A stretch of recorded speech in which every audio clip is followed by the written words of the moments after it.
This is the Elevate Construction Podcast, delivering remarkable content for workers, leaders, and companies in construction wanting to take their next step. Get ready to step out of your comfort zone with Jason Schroeder as he encourages you to do better, live a remarkable life, and expect more. Let's go.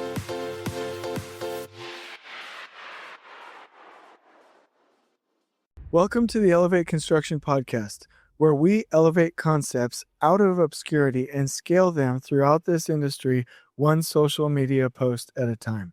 My name is Jason Schroeder, and today's podcast is about staying calm when a situation is difficult. This is podcast number 5 in the first war series. We hope you're enjoying these podcasts, these war stories, and applying them to your personal leadership style. If you have any feedback for these and this series, please let us know. So why would you want to listen today? Do you want to better get through difficult situations? Do you want a concept that will ensure better decisions are made? Do you want a practical way to practice keeping a calm and methodical presence wherever you are and whatever situation you're in? Well, if any of these resonate with you, if these are familiar, if you can relate to these, then you'll enjoy the concepts today, the content today. We have a wonderful podcast for you. So here's a quote. Always keep your presence of mind in battle. And to kick this off, I want to give you a story, and then I'll explain the principle a little bit, and then give you another story, which I first heard of in the 33 Strategies of War. I've also read this story in Patton's biography and a number of other locations, but I first heard this in the 33 Strategies of War. I feel you're going to love it. So let me tell you 2 stories for me. One is that I was once asked to help with the survey and control on a very long piece of civil construction. And the alignment of this civil construction, it had concrete, it had asphalt, it had a number of key things that were very critical. It was elevated, and there was going to be a railway, a guideway on top of this civil structure. And I don't want anybody to know exactly what I'm talking about, but I do want to tell this story. I was asked to come out and to really focus on making sure that this aligned. There was a certain part of this which was about 5 inches in the wrong direction. They had already prefabricated all of the steel, and there were some issues that needed to be dealt with. There was a lot of as-builting that needed to be done with our survey equipment. There was a lot of calculations that needed to be done because we needed to make sure the alignment worked, procure new materials, possibly do some demolition, and fix this thing to allow crews to move forward and for us to make schedule. And this was a very, very large project. This was $400 million plus, and there was a lot resting on this. And I remember being checked in with, if that's how I want to say it, continuously every day throughout the day, getting phone calls, where are you at, Jason, where are you at? I was under a lot of pressure. And I remember hearing the concept, and I don't remember where I first heard the concept, but staying calm when a situation was difficult. And I, instead of getting stressed out, decided to focus and to remain calm. And I remember back in those days, we had to enter information specifically for this activity into an Excel template, the as-built information, in order to get coordinates. And this data entry, meant that we had to enter in these large numbers and then double check them.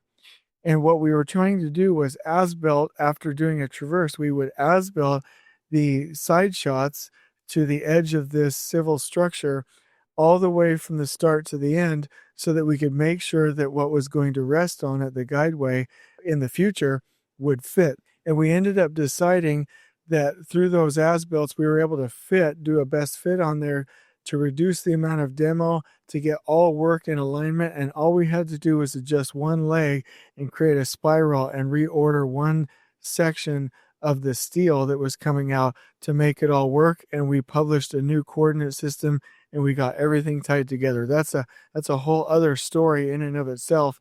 But the bottom line was that after doing the traverse and then taking all of these side shots, and there were hundreds and hundreds and hundreds of these side shots that we had to take out in the field, instead of just entering them in and going into a rush, I decided that we would do the proper double checks. We would enter the numbers, and then I would read those numbers back to make sure that we were 100% under control, heading in the right direction, and that there was no risk of us making a mistake.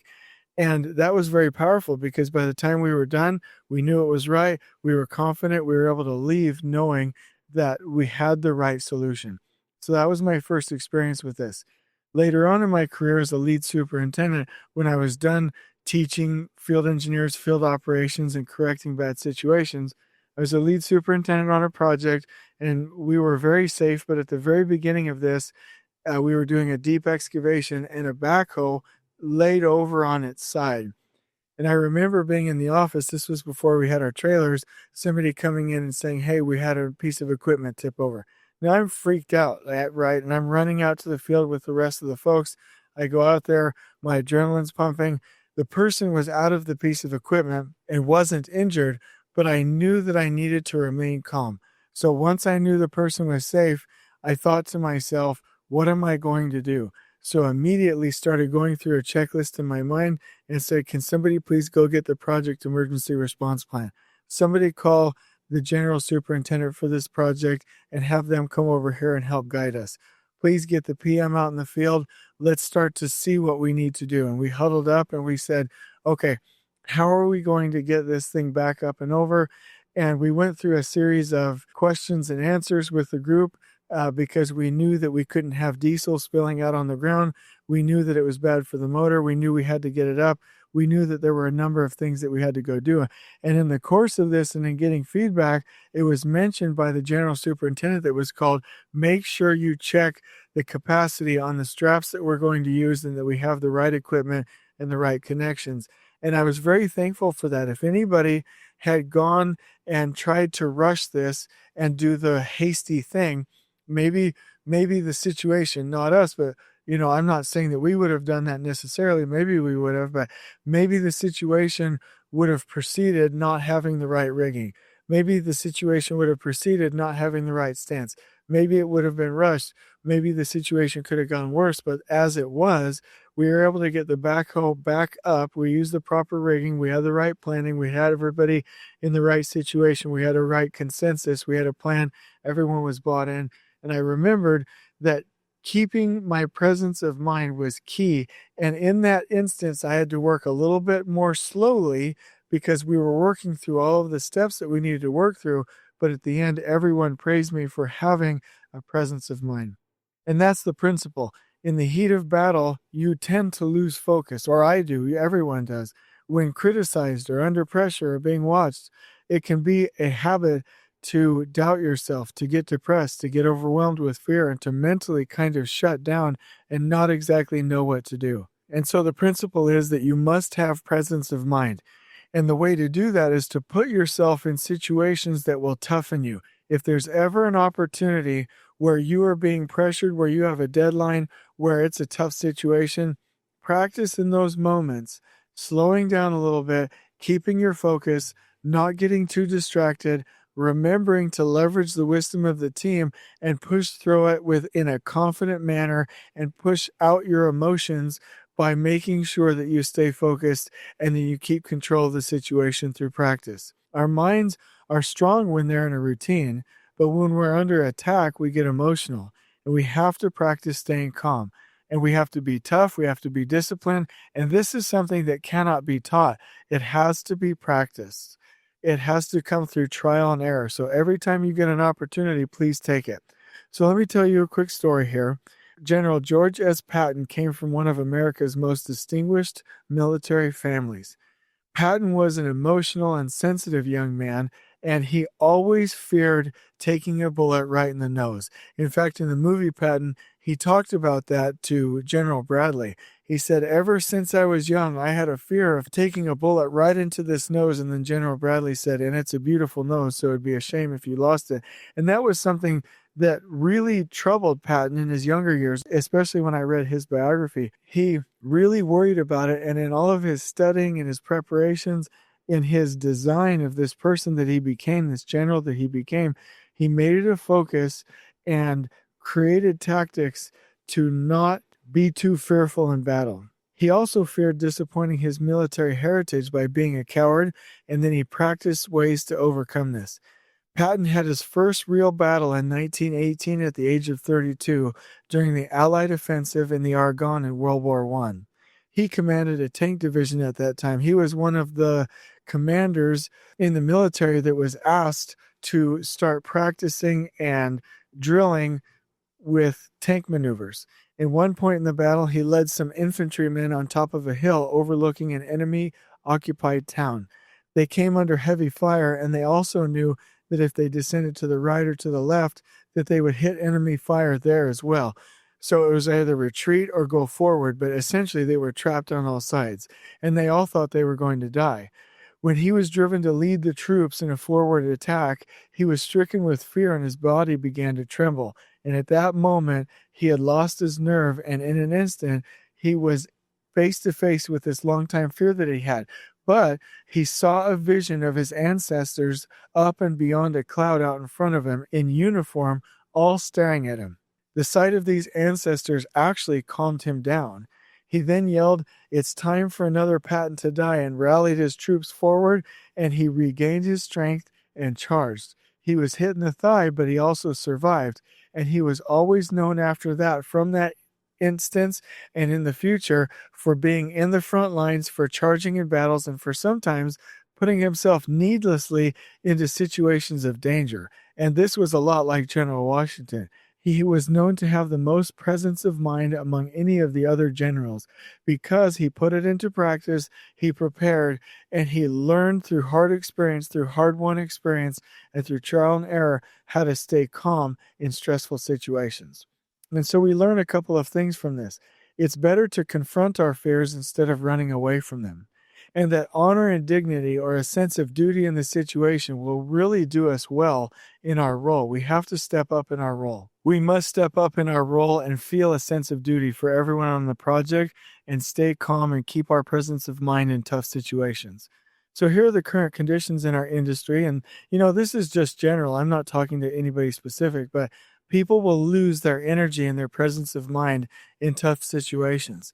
And we really need to stay calm and not get angry. And a lot of superintendents specifically will go lose their presence of mind and get angry and be so driven with emotion that not only do they lose the situation, but it becomes difficult for them or impossible for them to make decisions. Some get stuck in their own fear and they have difficulty moving forward. Some do not control themselves and they act frantically in critical situations. If there's an emergency, they're running around, they're not asking people for help, they're not circling in the team, they're not communicating, they're not methodically going through any checklists on site that they need to, they're not asking for help.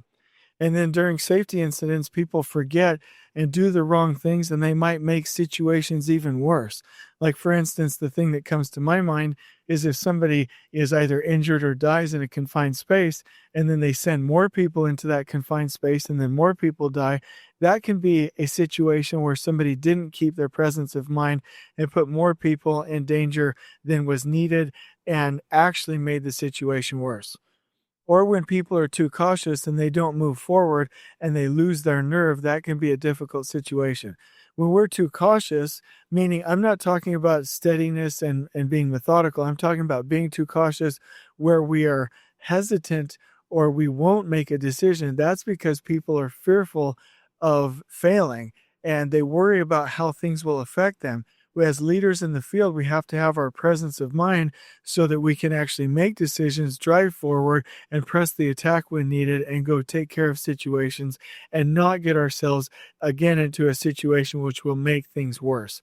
So the solution is stay focused. Make sure that we keep our mind on the thing that we're trying to accomplish and to do it the right way. In the situation with the backhoe, even though we were in a rush, we needed to have the right rigging, right? And in the situation with the civil structure that we were trying to get back into alignment, we were in a rush, but we still had to double check our survey numbers. And basically, we need to make sure that we are focused on continually doing the right thing and knowing what that is by staying focused, doubling our resolve, and leveraging the team. One of the biggest things that I see when people are in tough situations is they don't ask for other people's opinions. In leadership exercises, and there are many of them, That's probably one of the first things. If a leader can be appointed amongst the team and that is known, and we know what we're trying to do, and we have a group there, then we need to make sure that we're getting feedback from the group and then communicate and all work as a team. And if everybody is working as a team and it's not working, then we can correct that situation. We can do a plan, do, check, act really quickly right there in the moment and correct the situation. But if we have 5 or 10 or 15 different people heading in different directions, we can't correct the situation and go in a better direction because it's absolute chaos, right?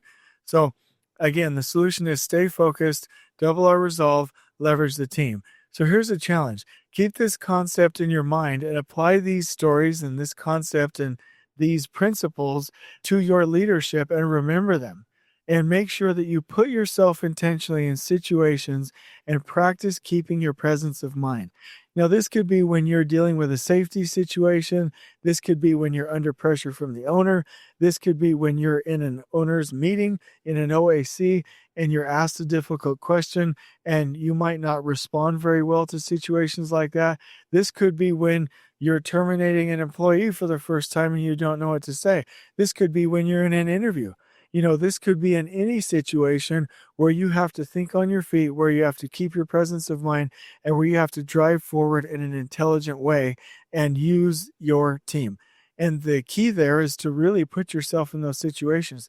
Don't shy away from interviews. Don't shy away from hard situations. Don't shy away from being a leader in hard situations. Don't shy away from hard conversations. Don't shy away from difficult situations. And so the tips and tricks for this are, even though it might seem counterintuitive, we need to slow down a little bit.